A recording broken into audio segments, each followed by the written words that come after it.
Justement, Leslie Rezouk, bonsoir Leslie. Alors, quelle est l'ambiance justement au cours de cette réunion à laquelle vous assistez ?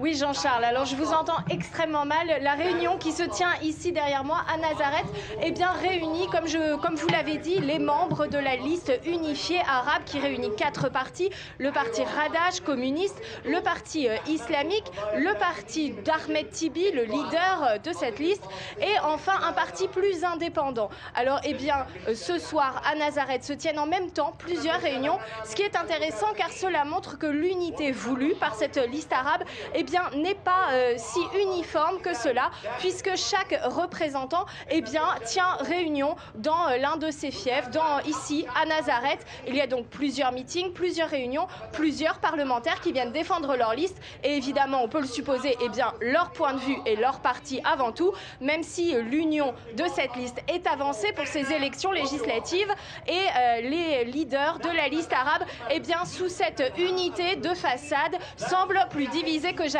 sur des questions comme la politique, la laïcité. Ce sont des thématiques qui leur permettent de se diviser malgré tout. Malgré tout, comme je vous le disais ce soir ici à Nazareth, les différents meetings réunissent une centaine de personnes à chaque fois, une foule qui est acquise à la cause des candidats et peu de questions, peu de remises en question et plutôt une ferveur populaire qui témoigne de la volonté de la population arabe israélienne de voter pour ces élections et de faire entendre sa voix. Pour le moment, selon les derniers sondages, cette liste arabe unifiée serait créditée d'environ 12 sièges pour les prochaines élections.